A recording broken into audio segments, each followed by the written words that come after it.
اعوذ باللہ من الشیطان الرجیم بسم اللہ الرحمن الرحیم وبہ نستعین وہو خیر ناصر ومعین وصلی اللہ علی سیدنا مولانا بالقاسم محمد اللہم صل علی محمد وعلی محمد وآلہ الطیبین الطاہرین المعصومین الذین قال اللہ انما یرید اللہ لیذہب عنکم الرجس اہل البیت ویطہرکم تطہیرا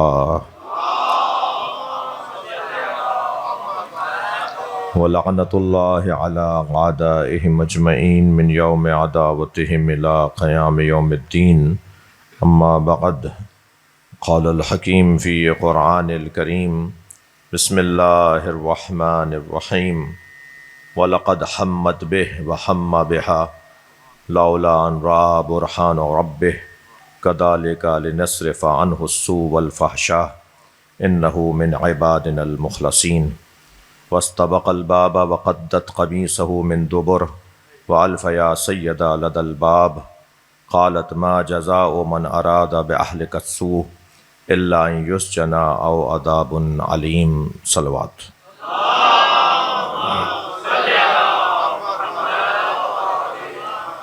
سورہ مبارکہ یوسف کی آیات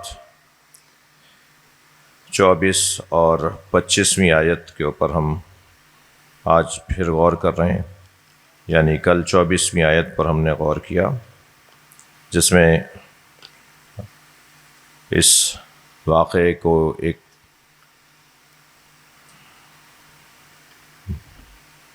انداز سے اللہ نے یوں بیان فرمایا کہ جب زلیخا نے حضرت یوسف کا ارادہ کیا اور حضرت یوسف نے زلیخا کا ارادہ کیا، کل یہ بات ہوئی ہے، کل پروفیسر نجمی صاحب یہ بات ہوئی ہے کہ قرآن کی آیات میں جو آیات اللہ کے کلام میں فصاحت و بلاغت کا ایک کرشمہ ہے، ایک شاہکار ہیں، ان الفاظ میں سے ایک لفظ یہ ہے، یعنی عجیب انداز ہے، لقد حمت بہ وحم بہا۔ ایک تو ادبی اعتبار سے کتنا حسین سجا ہوا جملہ ہے، اور دوسرا اس پیغام کے اندر کہ زلیخا نے حضرت یوسف کا ارادہ کیا، لقد حمت بہ، اور حضرت یوسف نے زلیخا کا ارادہ کیا۔ اب زلیخا نے کیا ارادہ کیا اور یوسف نے کیا ارادہ کیا، یہ تو تفسیر میں پتہ چلے گا۔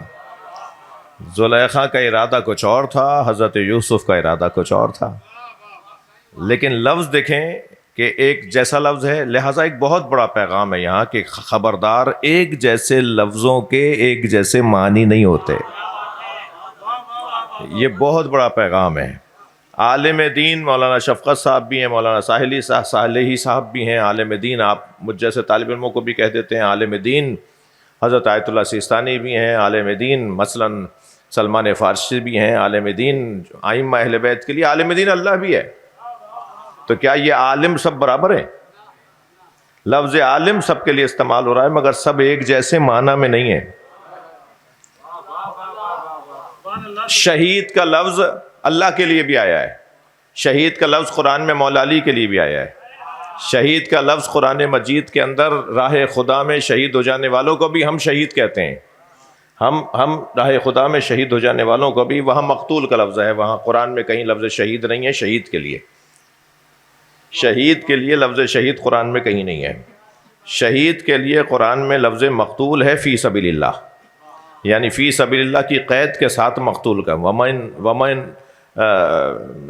لا تحسبن الذین قتلوا فی سبیل اللہ امواتا، جی جو اللہ کی راہ میں قتل کر دیے جاتے ہیں، تو وہاں شہیدوں کے لیے قتلوا فی سبیل اللہ کی قید کے ساتھ قتل ہوتے ہوں اللہ کی راستے میں، تو انہیں شہید کہا گیا ہے۔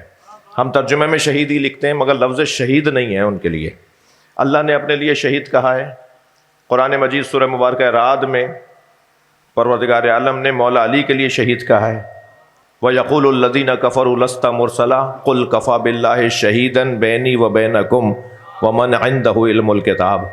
اس آیت میں اللہ نے اپنے آپ کو بھی شہید کہا ہے اور عالم الکتاب یعنی علی کو بھی شہید کہا ہے.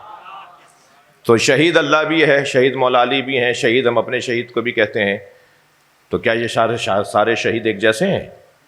یہ سب ایک معنی میں شہید ہیں؟ یقیناً ایسا نہیں ہے. لفظ ولادت میری اور آپ کی بھی ہوتی ہے.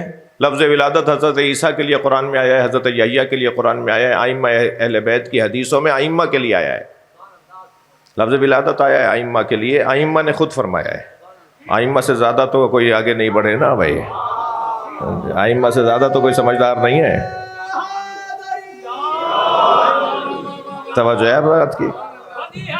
تو اب یہ لفظ ولادت اللہ نے السلام علیہ یوم ولدت، سلام ہو میرے روز ولادت پر، یہ حضرت یحییٰ فرما رہے ہیں، یہ حضرت عیسیٰ فرما رہے ہیں، معصوم ہیں، نبی ہیں، فرما رہے ہیں میرے روز ولادت پر سلام ہو.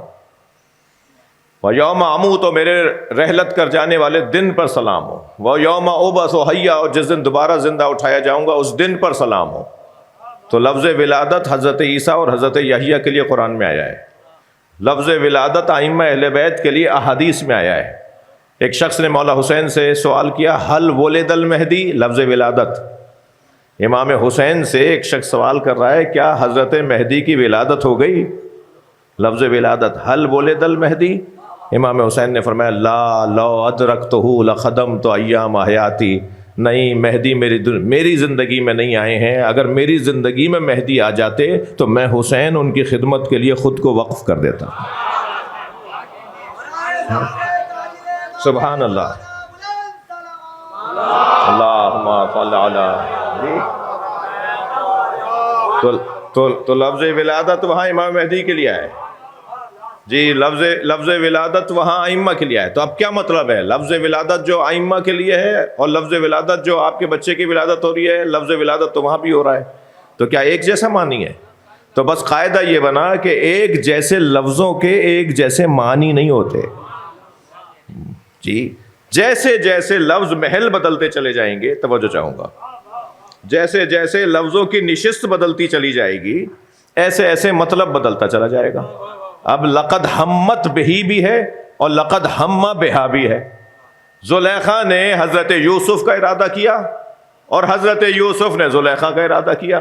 تو لفظ ارادہ ہمہ اور ہمت تو ایک جیسا ہی ہے، مگر دونوں کا مطلب ایک جیسا نہیں ہے.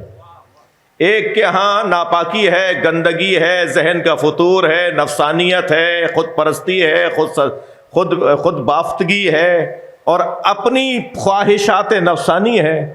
اور ایک جگہ اطاعت الہی ہے، فرما برداری ہے، پروردگار عالم کی رضایت ہے. ایک ارادہ کر رہا ہے اپنے آپ کے لیے اور ایک ارادہ کر رہا ہے اللہ کی خاطر. دونوں کے ارادے تو ایک جیسے نہیں ہیں. اچھا، بھاگیں گے بھی دونوں دروازے کی طرف. صلوات پڑھیں ذرا محمد و آلہ. جی، دونوں بھاگیں گے بھی دروازے کی طرف، مگر دونوں کا بھاگنا ایک جیسا نہیں ہے. ایک شیطان کی طرف بھاگ رہا ہے اور ایک رحمان کی طرف بھاگ رہا ہے. بھاگتے دونوں نظر آ رہے ہیں، دونوں میدان بھی چھوڑ رہے ہیں. ہر میدان چھوڑنے والا فراری نہیں ہوتا، بلکہ لفظوں کو بدل کے کہوں کہ ہر فراری بزدل نہیں ہوتا. ہر فراری بزدل نہیں ہوتا. حضرت یوسف بھی فراری ہیں، مگر کہاں سے فراری ہیں جی؟ شیطان کے حملے سے رحمان کی وادی کی طرف فراری ہے. دونوں جا رہے ہیں. دونوں کا بظاہر دوڑنا ایک جیسا نظر آ رہا ہے، بلکہ اگر میں کہوں تھوڑا سا سنبھل کے سنیں مجھے، تو حضرت یوسف زیادہ بڑے فراری ہیں، اس لیے کہ وہ آگے جا رہے ہیں، یہ پہنچ نہیں پا رہی. یعنی اللہ والا جب اللہ کی طرف بھاگ رہا ہوتا ہے تو اس کی رفتار شیطان والوں سے زیادہ تیز ہوتی ہے. صلوات پڑھ لیں محمد و آلہ. مجھے اندازہ ہے یہ الفاظ کا استعمال جو ہے، یہ الفاظ کیونکہ اس کا استعمال کہیں اور ہو گیا ہے، اس لیے جلدی اس لیے بولا ہوں کہ کہیں کلپ نہ کٹ جائے کہ مولانا نے توہین انبیاء کی ہے. حضرت یوسف کو بھاگنے والا جس معنی میں ہمارے ہاں تبادر علماء کرام تشریف فرمائے، اہل ادب تشریف فرمائے، کہ تبادر، ذہن پہلا جس طرف جاتا ہے نا، اس معنی کو غالب مانا جاتا ہے، اس معنی کو غالب مانا جاتا ہے، وہ معنی جو پہلے ذہن میں آ جائے۔ تبادر، تو یہاں تبادر فرار سے اچھا نہیں ہے، فرار کا تبادر اچھا نہیں ہے، لہٰذا اس لیے میں نے جلدی جلدی اس کیا۔ لیکن وہ بھائیوں نے کہا تھا نا کہ اس کو اس لیے سستا ہم بیچ رہے ہیں کہ یہ عبد فراری ہے، ہاں یہ غلام ہے ہمارا مگر فراری، یہ بھاگ جاتا ہے۔ تو بھائیوں نے تو ٹھیک کہا تھا، یہ ہمیشہ بھاگ جاتا ہے اللہ کی اطاعت کی طرف، یہ ہمیشہ شیطان سے بھاگ جاتا ہے، یہ کبھی شیطان کے کنٹرول میں نہیں آتا، یہ کبھی اپنے نفس کے کنٹرول میں نہیں آتا، یہ اپنے اوپر غالب رہتا ہے، اس کے اوپر کوئی غالب نہیں آ پاتا۔ تو یہ کیفیت آپ دیکھیے کہ دونوں نے، مگر کیا، یہاں پر پھر تفصیل کل بیان ہو چکی، میں تکرار نہیں کروں گا، وقت نہیں لوں گا آپ کا، کہ اس آیت کی کل تفسیر ہم بیان کر چکے ہیں کہ حضرت یوسف علیہ السلام نے جو ہم بہا ہے، حضرت یوسف نے جو زلیخا کا ارادہ کیا، تو حضرت یوسف نے زلیخا کا کیا ارادہ کیا؟ جیسا وہ ارادہ کیا جیسا وہ حضرت یوسف کا ارادہ کر رہی تھی، ایسا ارادہ تو نہیں کیا۔ حضرت یوسف نے زلیخا کا ارادہ، دو معنی ہم نے کل بیان کیے، میں جلدی سے عرض کر دیتا ہوں تاکہ ایک اچھی بڑی تعداد آج آئی ہے، کل نہیں تھی، ایک مناسب تعداد کل نہیں تھی جو آج ہے، لہذا صرف اشارہ کرتے ہیں تو دو معنی اس کے مراد لیے گئے۔ ایک تو یہ کہ اس کی اصلاح کا ارادہ کیا کہ یہ تو اپنے نقصان اور نفع سے آشنا نہیں ہے۔ جی شبر بھائی آئیے گا، آگے تشریف لائیے گا، ایک اور صلوات نبی اور آل نبی پہ دے اللہ، اس سے بلند صلوات نبی کی ذات،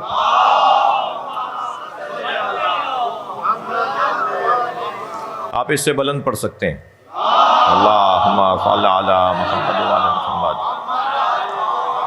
اچھا یہ جو میں نے عرض کیا نا کہ ایک تعداد جو ہے وہ کل نہیں تھی آج ہے، تو یہ میری آپ کی تعریف کے ساتھ آپ پہ تنقید بھی ہے، برداشت فرمائیے، صلوات پڑھ لیں ذرا محمد، اللہم صل علی محمد و علی محمد۔ مجبور ہو جاتا ہوں نا کہ پھر تھوڑا سا خلاصہ کل والا ٹائم کل والوں کا ضائع نہ ہو، لیکن صرف جلدی جلدی عرض کر رہا ہوں کہ ایک تو تفسیر یہ ہے کہ حضرت یوسف علیہ السلام نے جو زلیخا کا ارادہ کیا، اس سے مراد یہ ہے کہ زلیخا کی اصلاح کا ارادہ کیا، زلیخا کو جہنم سے بچانے کا ارادہ کیا، زلیخا کو دوزخ سے بچانے کا ارادہ کیا، زلیخا کو دھبا لینے سے بچانا چاہتے تھے، زلیخا کو بچانے کا ارادہ کیا کہ میں ہٹوں گا تو یہ بچے گی، میں یہاں سے جاؤں گا تو بھی یہ بچے گی، تو ارادہ وہ بھی زلیخا کا ہی تھا، لہذا قرآن نے کہا ہم بہا۔ اور دوسرا مطلب حضرت یوسف کے ارادے کا کیا ہے؟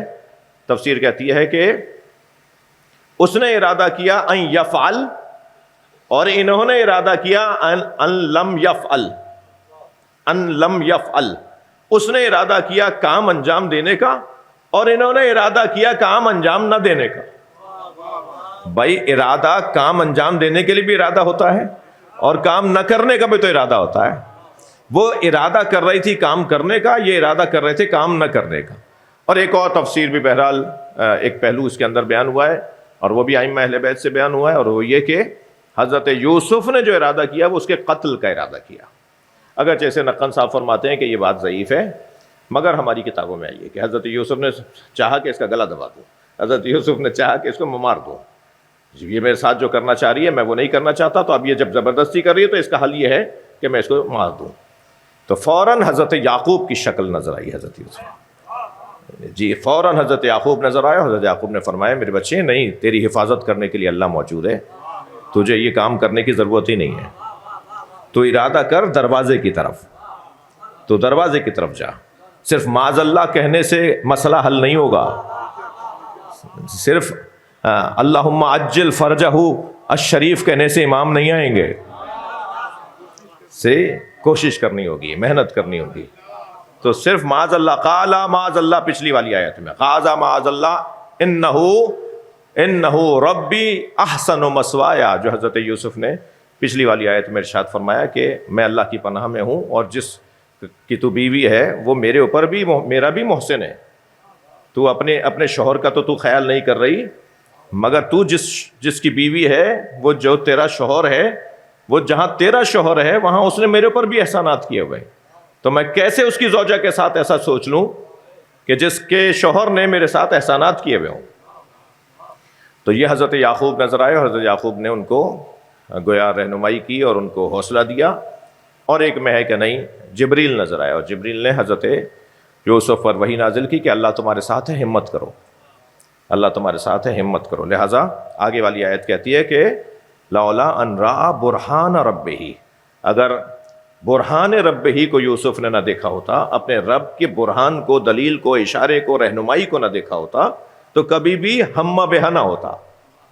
یہ جو ہمہ بہا ہے کہ انہوں نے ارادہ کیا، یہ کبھی بھی ممکن نہ ہوتا اگر حضرت یوسف نے اپنے رب کی دلیل کو، اپنے رب کے اشارے کو نہ دیکھ لیا ہوتا۔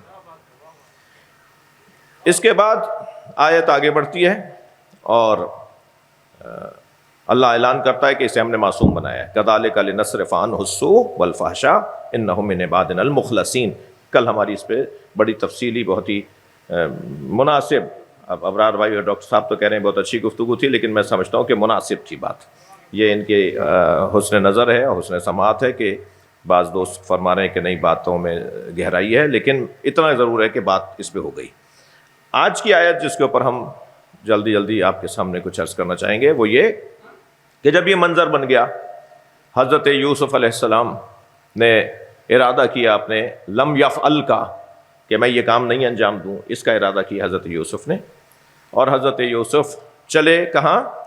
دروازے کی طرف۔ تو آج کی آیت 25ویں آیت، وَاسْتَبَقَ الْبَابَ، دونوں نے مقابلہ، مسابقہ کیا، دونوں نے مقابلہ کیا، یہ بڑھے دونوں، کیونکہ تثنیہ کا صیغہ ہے، یہ دونوں بڑھے البابا، دروازے کی طرف، یہ دونوں دروازے کی طرف۔ سوال یہ ہے کہ برابر برابر تھوڑی دوڑ رہے تھے، حضرت یوسف آگے جا رہے تھے اور یہ پیچھے جا رہی تھی، اور فاصلہ دونوں میں اتنا تھا، ویسے تو بہت فاصلہ تھا، توجہ ہے بات کی، ویسے تو دونوں میں بہت، بھائی آپ ذائقہ لیں گے تو میں ذائقہ دوں گا آپ کو، یہ ذوقی گفتگو ہے، سلوات پڑھ لیں ذرا نبی کی ذات پر۔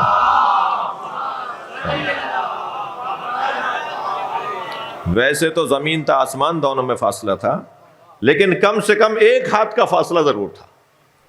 اب یہ میں کہاں سے لایا ہوں ابرار بھائی؟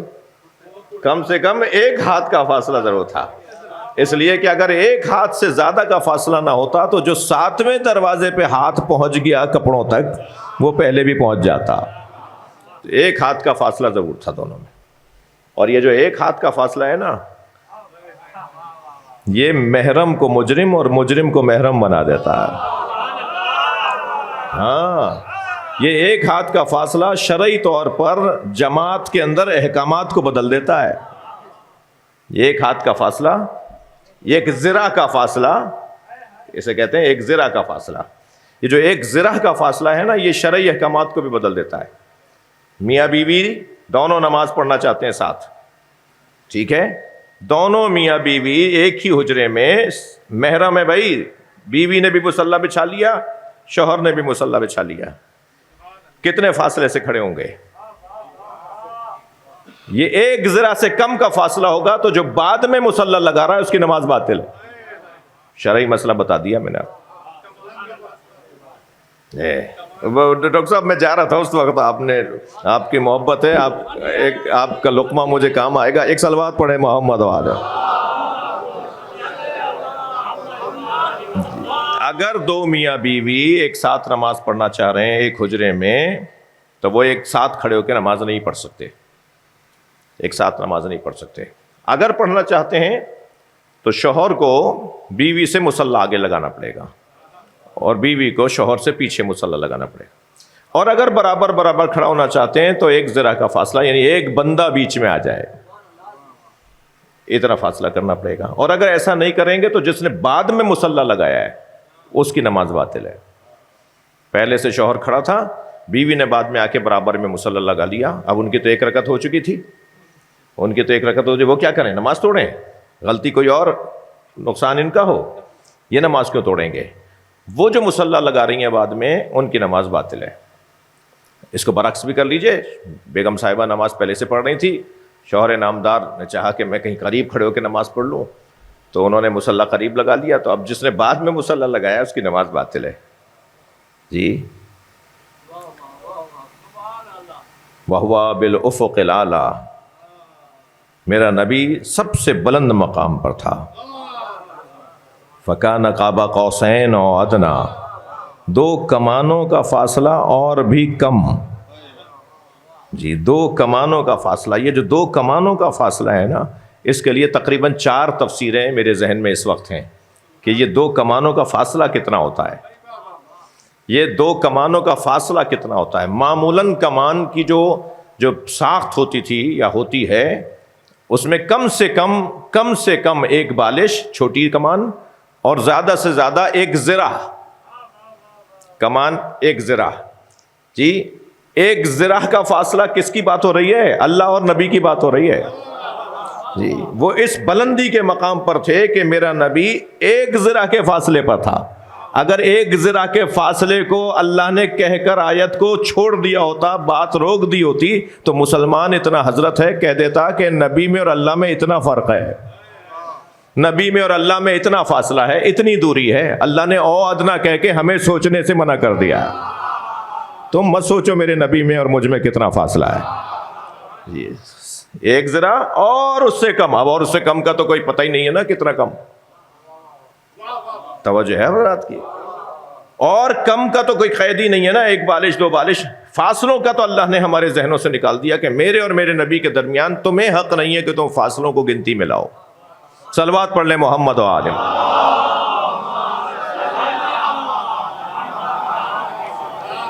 لہٰذا یہ دونوں دوڑ رہے ہیں، دونوں دروازے کی طرف بڑھ رہے ہیں. وقدت قمیصہ من دبر، کہ ایک مرتبہ زلیخا نے دبر سے، پیچھے سے قمیص کو پھاڑ دیا. قدت پھاڑ دیا زلیخا نے، من دبر قمیصہ من دبر، حضرت یوسف کی قمیص کو دبر سے پھاڑ دیا. دبر جی پشت کو کہتے ہیں دبر. واللہ مدبرہ، وہ جو پیٹھ دکھا کے جاتے ہیں نا. اب بھائی میں وہ تشریف کی بحث نہیں کروں گا، میرا موضوع نہیں ہے اس وقت. ایک صلوات پڑھ دیجئے ذرا. جی یہ جو پشت دکھا کے جانے والی بات ہے نا، وہ دوبر کہتے ہیں پشت کو. ٹھیک ہے، عربی میں اور شرعی گالیوں میں سے بھی ہے. شرعی گالیاں بھی ہوتی ہیں بھائی. شرعی گالیوں میں سے بھی ایک گالی ہے، گالی دبر کی ہے. ٹھیک ہے، میں مدبروں کی بات نہیں کر رہا. بڑے سچ کے لوگ کہتے ہیں فلاں بہت بڑے مدبر ہیں. کیا مطلب ہے اس مدبر کا؟ تو یہ شرعی گالیوں کی طرف اشارہ ہے. جہاں تک ہم بات کر سکتے ہیں اتنی بات مجھے کرنے کی آپ نے اجازت دے دی، اور آپ جانتے ہیں کہ میں کتنا محتاط ہوں. ایک صلوات پڑھ لیں ذرا محمد والے.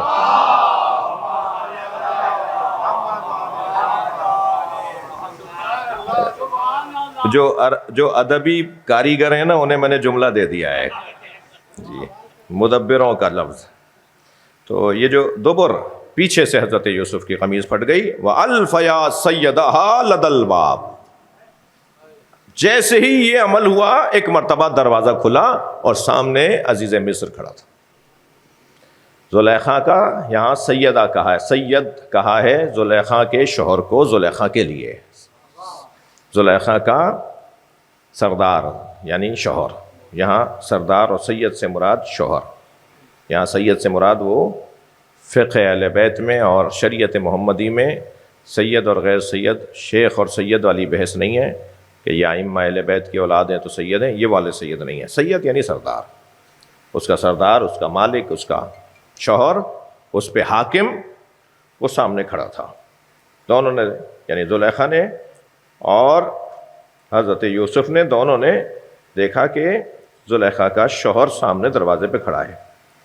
اب دیکھیے ذرا، ایک مرتبہ جو اندر سجی بنی بیٹھی تھی، جس نے حجرہ سجایا تھا، جس نے کنیزوں سے باہر سے دروازے بند کروائے تھے، جس نے حضرت یوسف سے یہ کہا تھا حیت لک، میں تیرے لیے حلم تحیت لک، یہ اس نے کہا تھا کہ حیت لک، میں تیرے لیے تیار ہوں، اور آپ تم ایسے، اور میں یہ والی باتیں کر رہی تھی. وہ جو حجرے میں یہ بات کر رہی تھی، ایک مرتبہ اس نے، میں نے کل کی مجلس میں کہا تھا اس جملے کو کہنے سے پہلے اس جملے کو دہرا رہا ہوں. میں نے کل کی مجلس میں کہا تھا کہ خواتین آئندہ 2-3 مجلسوں میں میرے جملوں کو پہلے سے ہی مجھے معافی دے دیں.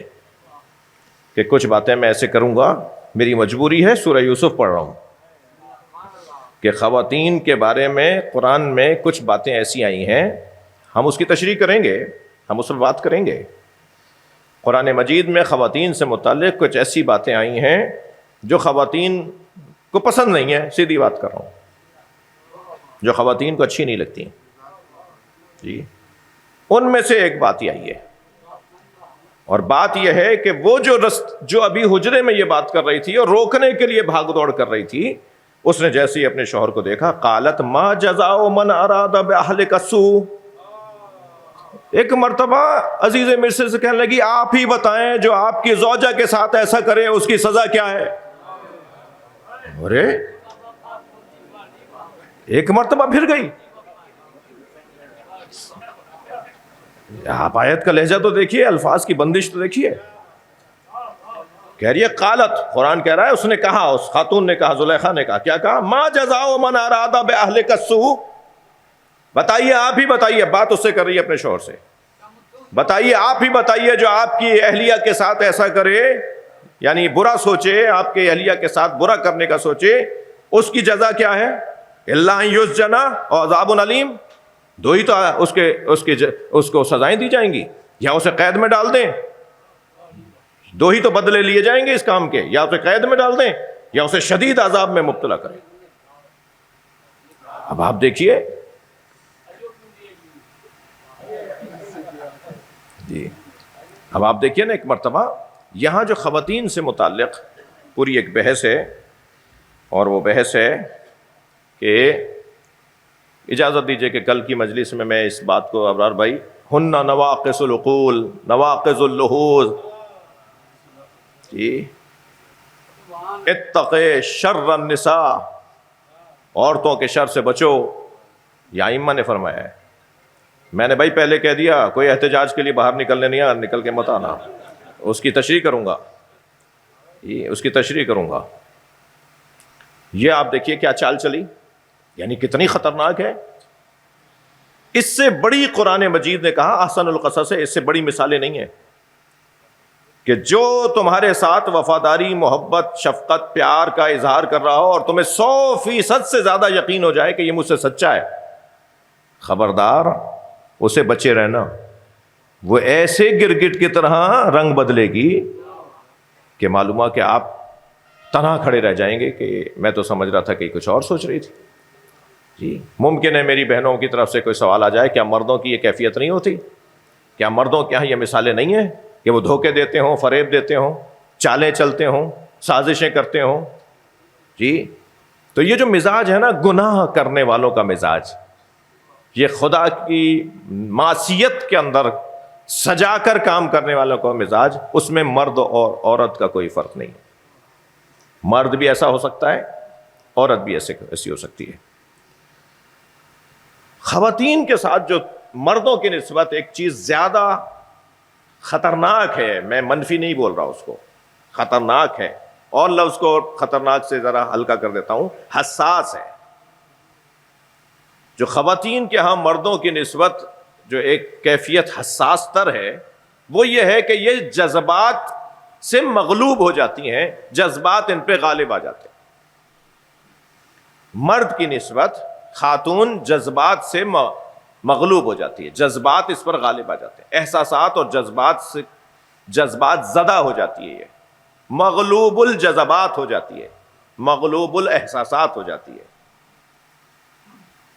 اس کے سامنے بچہ رو پڑے، اس کا دل کی دھڑکن بڑھ جائے گی، اس کے سامنے حتیٰ کیوں جج بننے کی شریعت اجازت نہیں دے رہی؟ اس لیے کہ اگر خاتون کے سامنے کوئی مجرم رو کے بات کرے گا نا، رو کے بل بلا کہ میرے ساتھ، یہ تو کہے گا یہی مجرم نہیں ہے، اس کے ساتھ زیادتی ہو رہی ہے، ہاں وہ بھی روئے گی اور روتے روتے فیصلہ اس مجرم کے حق میں دے دے گی، اس لیے کہ وہ احساساتی ہے۔ بھائی اسے بچہ پالنا تھا، اسے شوہر کو قابو میں رکھنا تھا، اور کوئی بھی تربیت کا کام نہیں کر سکتا جب تک کہ وہ جذباتی نہ ہو، کوئی بھی تربیت کا کام نہیں کر سکتا جب تک کہ اس کا دل نرم نہ ہو۔ دل نرم وہی یہ کام کر پائے گا کہ جس کا دل نرم ہوگا. باپ کے حوالے اگر بچہ کیا ہوتا نا تو دوسرے دن ہی بیڈ سے پھینک دیتا. میں سارے دن تھکا ماندہ آتا ہوں, آدھے رات میں پھر یہ رو پڑتا ہے, اور وہ سارے دن بچے کو پالتی سنبھالتی ہے, اور پھر رات بھر بھی بچے کے ساتھ جاگتی ہے, بچے کو چھوڑتی نہیں ہے. باپ نہیں کر سکتا, 2 گھنٹے بہت ہوں گے بے بچے کو سنبھالنے کے لیے باپ کو. کبھی چلی جائے نا باہر کسی کام سے, کسی ضرورت کی وجہ سے, کسی مجلس میں, کسی مثال کے طور پہ اگر ٹیچر کہیں پڑھانے چلی جائے اور بچے کو چھوڑ جائے کہ یہ دودھ پیتے بچے کو ذرا سنبھال لیجیے گا, 2 گھنٹے میں آ رہی ہوں, یہ توبہ کر لیں گے کہ آئندہ بھائی ایک ہی بچہ کافی ہے, مجھے معاف کیجیے گا. یہ تنگ آ جائے گا یہ باپ, مگر وہ کبھی تنگ نہیں آتی. وجہ کیا ہے؟ اسے اللہ نے نرم دل بنایا ہے. نرم دل دوسرے کو متاثر بھی کرتا ہے, دوسرے سے متاثر بھی ہوتا ہے. نرم دل کا تو کام ہی یہ ہے کہ وہ نرم دل ہے, اس کے سامنے اگر کوئی نرم باتیں کریں تو اس سے بھی متاثر ہو جاتا ہے, اور وہ نرم باتیں کرے تو وہ دوسرے کو متاثر کر دیتا ہے. نرم دل. لہذا ہن نواقص العقوز, نواقص اللحوظ, نواقص الفرائض. جی اس پہ مجھے اجازت دیں کہ ہم آئندہ کی کسی مجلس میں عرض کریں کہ یہ جو مولا علی نے فرمایا ہے ناقص العقل ہے, یہ ناقص العبادات ہیں. جی یہ نواقص الفرائض یعنی میراث میں ان کا حصہ ناقص ہے. یہ ناقص سے مراد کیا ہے؟ میں چھوڑ اس لیے رہا ہوں تاکہ آپ دوبارہ آئیں اور میری تشریح کو سنیں. سوالات لوں گا.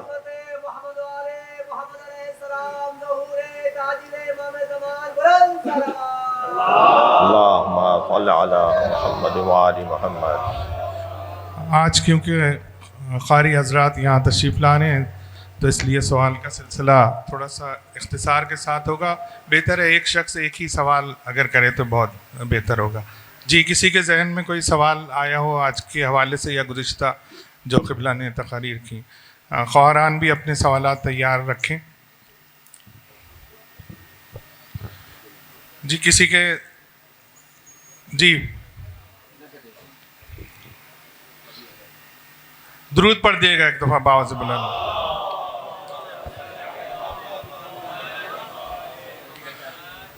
جی السلام علیکم آقا.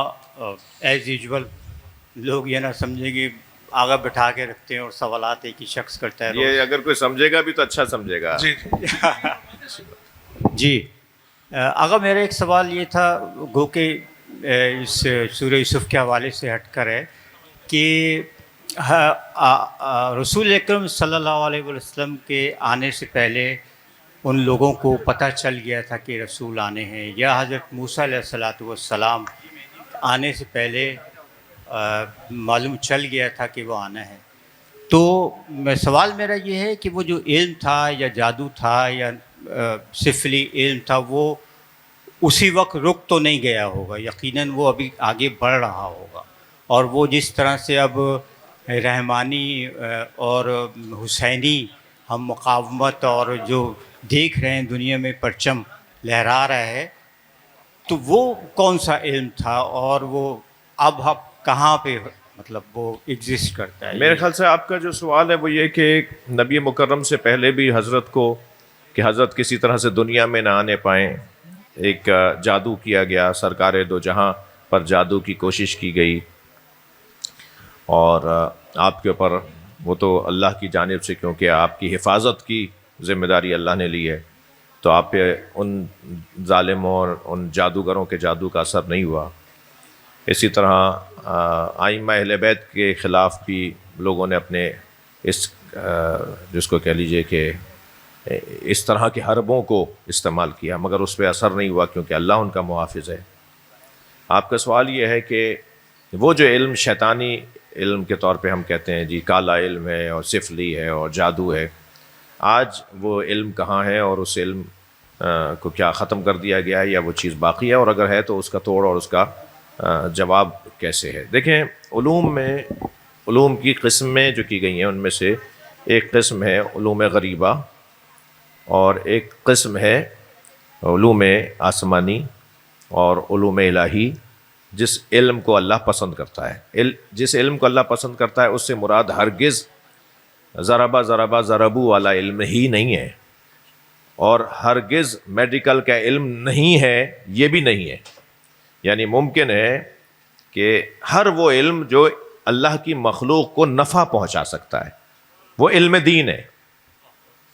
ہر وہ علم جو اللہ کی مخلوق کو نفع پہنچا سکتا ہے وہ علم دین ہے. لہٰذا میڈیکل کا علم علم دین ہے، انجینئرنگ کا علم علم دین ہے، جغرافیہ کا علم، جو بھی علم مخلوق الہی کو، قاعدہ قانون یہ ہے، جو بھی علم مخلوق الہی کو فائدہ پہنچا سکتا ہے وہ علم دین ہے. اور ہر وہ علم جو مخلوق الہی کو نقصان پہنچائے گا وہ علوم شیطانی ہے. علوم شیطانی ہے. اگر کوئی میڈیکل کی ہی رستے سے، حتیٰ مدرسے کی پڑھی ہوئی تعلیم سے اگر کوئی اس کو غلط استعمال کر کے کچھ مخلوق الہی، اللہ کی مخلوق کو نقصان پہنچانا چاہے گا تو حتیٰ شاید اس کا حلیہ میری طرح ہو، مگر وہ شیطانی علوم کے اندر اس وقت اپنے آپ کو مبتلا کر رہا ہے.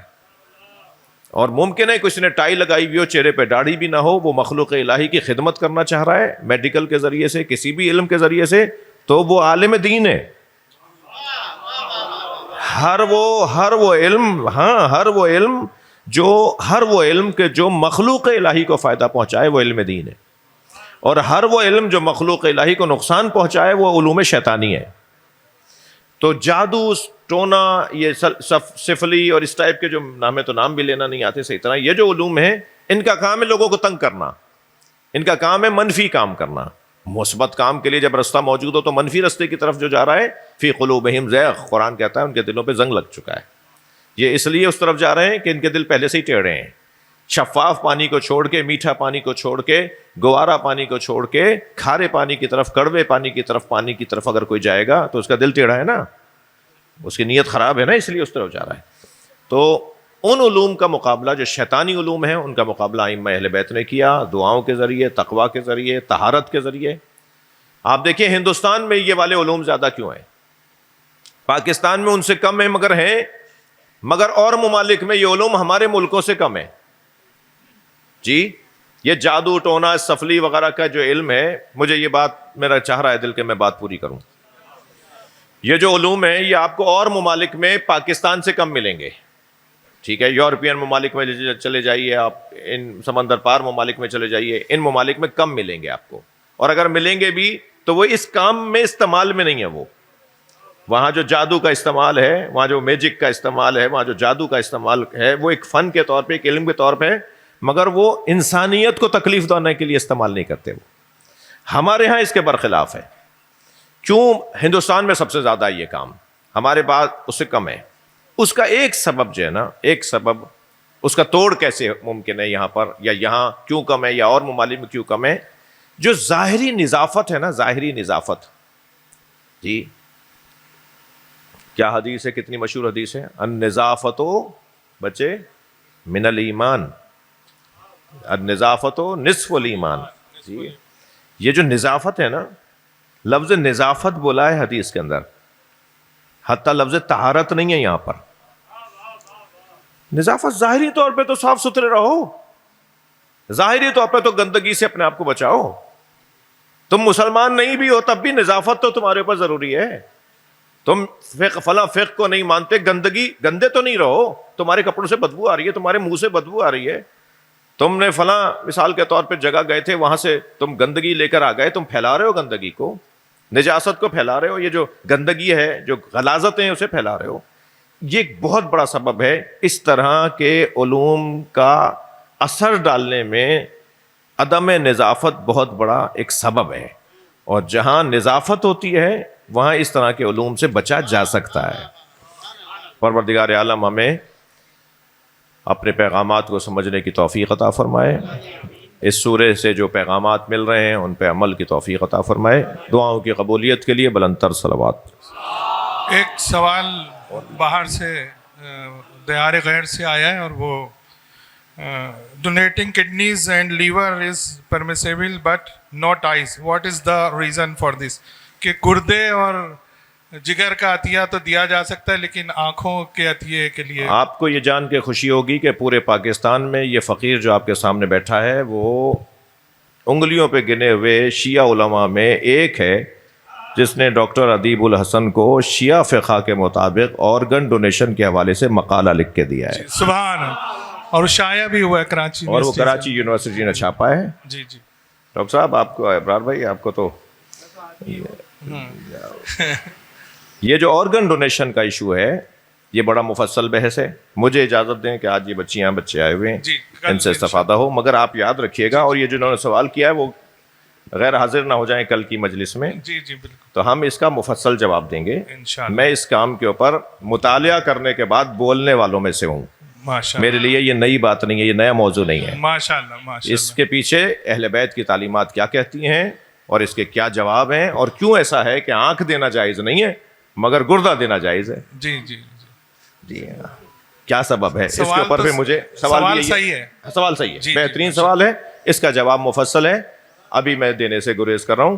اور انشاءاللہ جناح یونیورسٹی کے اندر شاید شوال کی یعنی اپریل کی 16 تاریخ کو ایک بہت بڑی کانفرنس ہو رہی ہے عالمی سطح کی.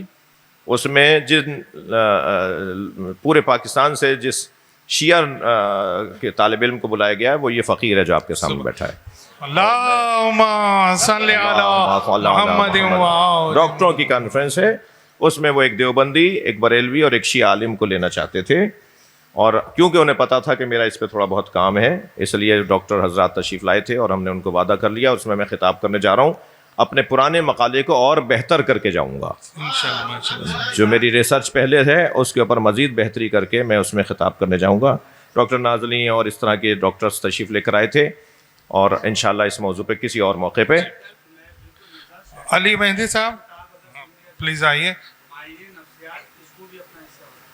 اور اس پہ مفصل گفتگو کی ضرورت ہے، جو کل والی گفتگو میں جینیٹک کے مسائل. جی اللہ آپ کو اپنے امان میں رکھے. ایک بلند صلوات.